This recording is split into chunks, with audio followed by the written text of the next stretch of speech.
안녕하세요. 2023년 11월 29일 수요예배 시간입니다. 오늘 계속해서 북이스라엘 왕의 이야기 아합 편입니다. 유명한 왕이죠. 열왕기상 17장 29절에서 33절을 보겠습니다. 유다의 아사왕 제38년에 오므리의 아들 아합이 이스라엘 왕이 되니라. 오므리의 아들 아합이 사마리아에서 22년 동안 이스라엘을 다스리니라.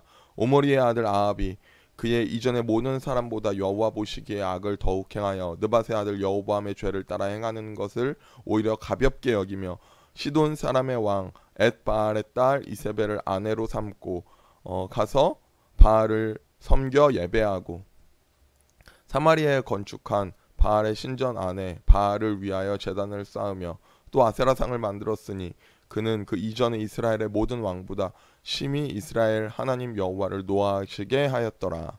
아멘. 하나님 보시기에 죄는 죄입니다. 이렇게 작은 죄도 죄고 큰 죄도 죄입니다. 구별이 할 수 없죠. 하나님은 다 죄를 죄로 보십니다. 우리는 하나님 앞에 순결해야 합니다. 작은 것도 타협이 없어야 되죠. 그러므로 우리는 예수님을 믿습니다. 온전하시고 흠없으신 분은 예수님 한 분밖에 안 계십니다. 자, 그러면 그렇다고 해서 모든 죄가 다 똑같으냐? 그렇지는 않은 것 같아요. 의도가 악한 것도 죄입니다. 의도가 악한 것도 죄예요. 그런데 불법을 행한 것은 더 악한 죄입니다. 어떤 죄는 내 인생을 망칩니다. 그리고 어떤 죄는 다른 사람의 인생을 망칩니다. 그리고 오늘 등장하는 왕은 자신을 망치고 남을 망치는 것을 넘어서 온 나라를 망하게 하는 왕이 됩니다. 오므리가 왕이 되죠. 오므리가 왕이 되고 3명의 후손이 왕위를 계승하면서 오므리 왕조라고 불리게 됩니다. 그리고 오늘 나눌 왕이 그 유명한 아합입니다. 아합은 오므리의 아들입니다. 아버지보다 많은 10년 많은 22년을 통치하면서 아버지 오므리의 외교 정책, 종교 정책을 그대로 계승해 나갔습니다. 열왕기상 17장 30절 오므리의 아들 아합이 그의 이전의 모든 사람보다 여호와 보시기에 악을 더욱 행하여. 아멘. 이 북이스라엘 왕들의 특징이 이전에 행하던 모든 사람보다 악을 행했다고 합니다. 예전에 있던 그 왕이 진짜 악한 것 같은데 아니 더 악한 왕이 나옵니다. 더 악한 왕이 나와요.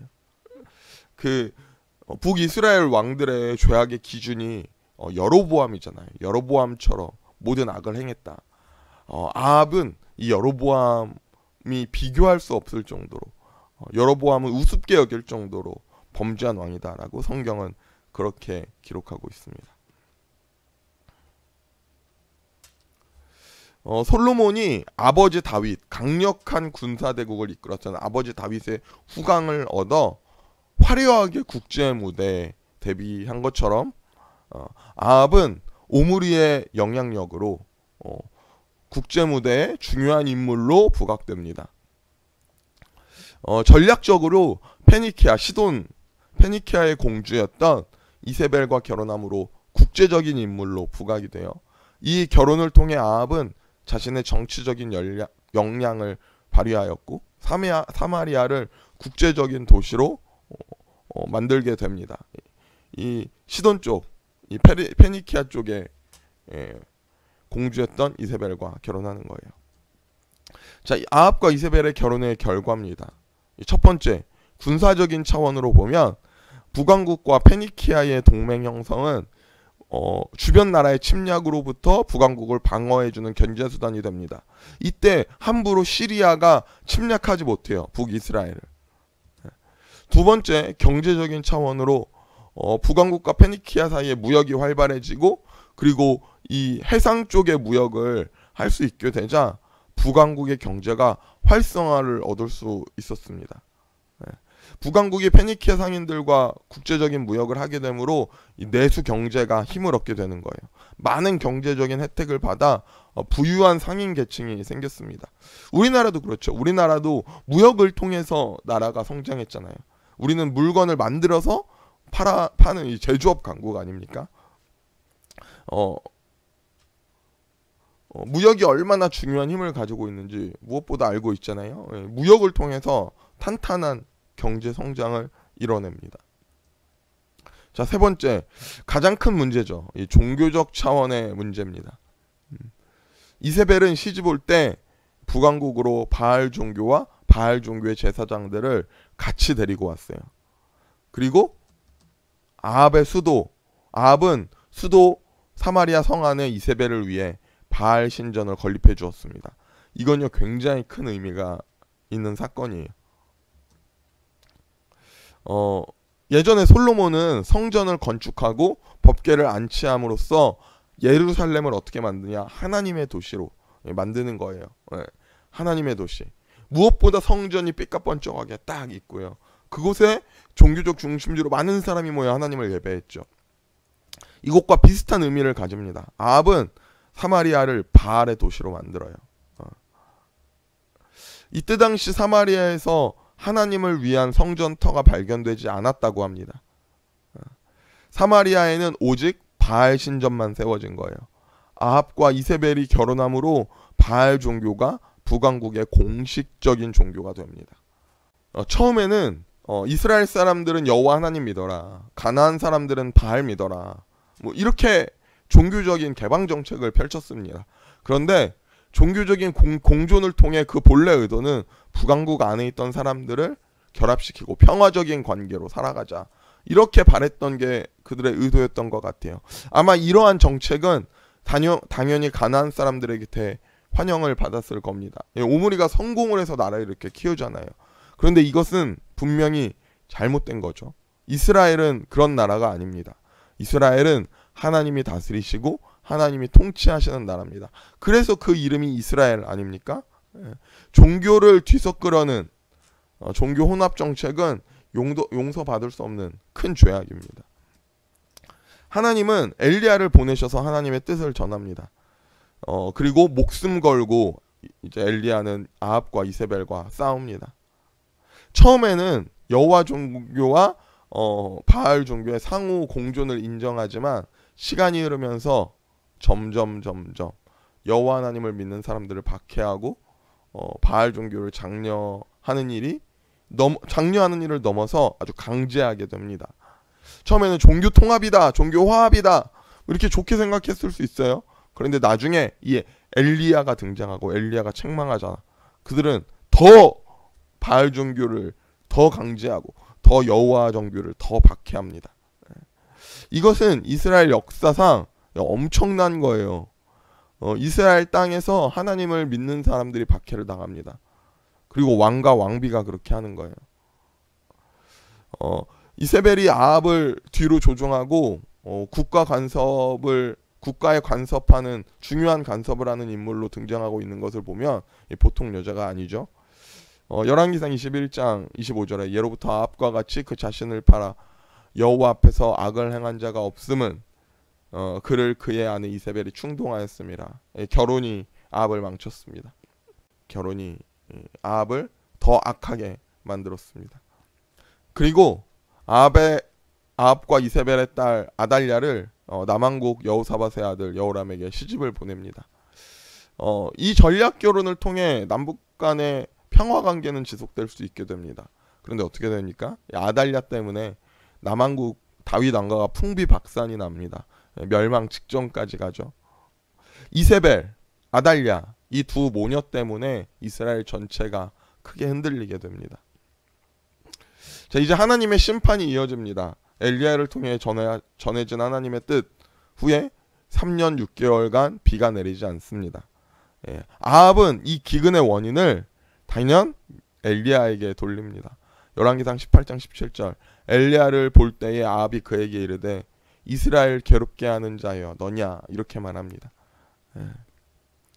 그래서 엘리야는 아합에게 누구 때문에 비가 내리지 않는 것인지 갈멜살에서 대결을 요청하게 됩니다. 19절입니다. 예.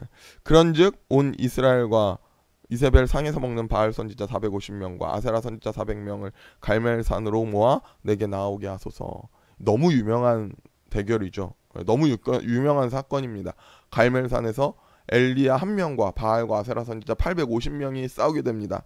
여기서 볼 건요. 바알 선지자, 아세라 선지자 400명, 450명을 소개할 때 이렇게 소개해요. 이세벨의 상에서 먹는. 무슨 말이냐면 이 850명의 선지자는 이세벨이 거느리고 있던 선지자라는 거예요. 나라에서 공적으로 두는 선지자 수가 850명이라는 것입니다. 이거 엄청난 거죠. 한두 명이 아니에요. 10명, 20명이 아니에요. 800명 넘는 바알, 아세라 선지자를 데리고 있는 겁니다. 자, 이제 대결하게 됩니다. 대결이 시작됩니다. 바알과 아세라 선지자 850명이 울부짖고 칼과 창으로 몸을 상하게 하지만 아무리 그렇게 해도 하늘에서 불이 내리지 않습니다. 이제 엘리야 차례입니다. 엘리야는 먼저 무너진 여호와의 단을 수축하고 하나님께 기도합니다. 18장 30절 엘리야가 모든 백성을 향하여 이르되 내게로 가까이 오라. 백성이 다 그에게 가까이 가매 그가 무너진 여호와의 제단을 수축하되. 네. 여호와의 제단을 수축하고 38절 이에 여호와의 불이 내려서 번제물과 나무와 돌과 흙을 태우고 또 도랑에 물을 핥으니라. 아멘. 이 내용을 우리가 자세하게 보지는 않지만 영광스러운 승리가 엘리야에게 있습니다. 혼자서 바알과 아세라 선지자를 모두 다 기손 시내로 내려가 다 죽입니다. 하나님의 승리죠. 바알은 어떤 신입니까? 바알은 비를 내리는 신입니다. 그런데 하나님의 심판이 뭐예요? 하나님의 심판은 가뭄입니다. 바알은 참 신이 아니죠. 여호와 하나님의 능력이 드러납니다. 수많은 이방 선지자 앞에 엘리야 딱 한 사람입니다. 그 한 사람 엘리야가 승리합니다. 하나님의 하나님 되심이 드러난 놀라운 승리입니다. 하나님은 사람의 수로 결정하지 않으십니다. 아무리 수많은 사람을 통해 하나님의 역사를 진행하지 않으십니다. 하나님의 사람 그 한 사람을 세우셔서 역사를 진행하십니다. 그리고 또 하나 엘리야가 아합과 맞서 싸운 사건 또 하나가 있습니다. 그것은 바로 나봇의 포도원 사건입니다. 나봇이라는 포도원 농부가 있었습니다. 그 포도원은 이스라엘의 가장 기름진 이스라엘 평야 지역에 위치했습니다. 그런데 그 주변에 우연히 아합의 별궁이 있었어요. 아합은 그 포도원이 탐나서 나봇에게 이거 팔든지 다른 땅하고 바꾸든지 할 것을 제안합니다. 그런데 나봇은 그 제안을 거절합니다. 왜냐하면 이 포도원은 조상으로부터 물려받은 유산이기 때문에 그렇습니다. 이스라엘은 땅을 사고 파는 것이 금지되어 있습니다. 왜냐하면 모든 땅의 주인이 하나님이시기 때문에 라는 인식 때문입니다. 그 이야기를 듣고 이세벨이 화가 나서 그 도생의 편지를 써서 나봇이 하나님과 왕을 저주했다는 편지로 거짓 증인을 세워서 죽이고 포도원을 빼앗는 사건이 생깁니다. 여기서 아합과 이세벨의 성품을 알 수 있죠. 극악무도했던 아합과 이세벨의 통치 방법을 알 수 있습니다. 하나님이 또 엘리야를 보내셔서 아합에게 그 예언의 내용을 전하십니다. 읽어보겠습니다. 너는 그에게 말하여 이르기를 여호와의 말씀이 내가 죽이고 또 빼앗았느냐 하시고 하셨다 하고 또 그에게 이르기를 여호와의 말씀이 개들이 나봇의 피를 핥는 곳에서 개들이 내 피 곧 내 몸의 피도 핥으리라 하였다 하라. 여호와의 말씀이 내가 재앙을 내게 내려 너를 쓸어버리되 내게 속한 남자는 이스라엘 가운데의 매인자나 노인자를 다 멸할 것이요. 엘리야가 그렇게 강하게 하나님의 뜻을 전합니다. 그런데 엘리야가 어떤 선지자인지 아합도 봤잖아요. 하나님이 어떤 하나님인지 아합도 다 경험했잖아요. 그 가운데 아합이 꺾이고 아합이 회개하는 모습을 보이게 됩니다. 27절 아합이 이 모든 말씀을 들을 때에 그의 옷을 찢고 굵은 배로 몸을 동이고 금식하고 굵은 배에 누우며 또 풀이 죽어 다니더라. 29절 아합이 내 앞에서 겸비함을 내가 보았느냐 그가 내 앞에서 겸비하였으므로 내가 재앙을 저의 시대에는 내리지 아니하고 그 아들의 시대에야 그의 집에 재앙을 내리리라 하셨더라. 아멘. 그렇게 아합의 회개, 아합의 두려움에 그 심판은 아합이 아니라 아합의 아들 때에 임하게 됩니다.